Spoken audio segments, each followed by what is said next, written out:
Hello అండి. ఈరోజు మీకు నేను మేతి ఎగ్ బుర్జీ ఎలా చేయాలో చూపిస్తాను. దానికి కావలసిన పదార్థాలు ఆనియన్స్, మిర్చి, టమాటో, మెంతి కూర. కడాయిలో ఆయిల్ పెట్టుకొని ఆయిల్ వేడయ్యాక మిర్చి, ఆనియన్ దోరగా వేయించుకోండి.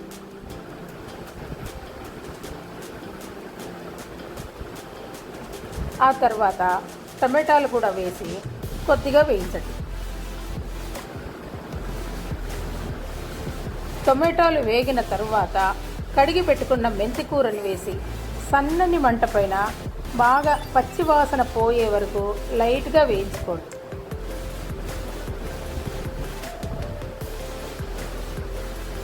మూత పెట్టి కొద్దిసేపు మగ్గనివ్వండి. ఆ తర్వాత బాగా వేగిన తర్వాత ఒకసారి చూసుకొని అందులోకి ఎన్ని ఎగ్స్ కావాలో అన్ని ఎగ్స్ వేసుకోండి. నేను 2 కట్టల మెంతికూర తీసుకున్నాను, దానికి 3 ఎగ్స్ తీసుకున్నాను. మీరు ఆకుకూరను బట్టి ఎగ్స్ తీసుకోండి.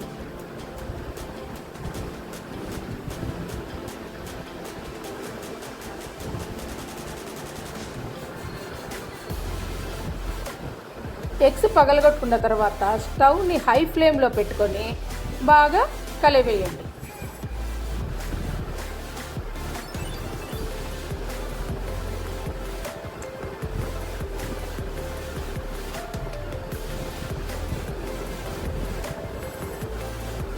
కూర అంతా ఇలా దగ్గరికి వచ్చిన తర్వాత అందులోకి ఉప్పు, పసుపు, కారం, గరం మసాలా, మిరియాల పొడి వేసి కూరని మరి ఇంకొకసారి పొడి పొడిగా కలిపేసుకోండి.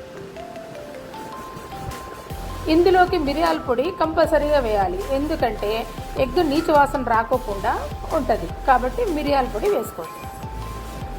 ఇలా కూర దగ్గరికి వచ్చిన తర్వాత ఉప్పు, కారం సరి చూసుకొని మూత పెట్టేసుకోండి. ఇంతేనండి. మీకు నచ్చితే లైక్ చేయండి. Okay, thank you, bye bye.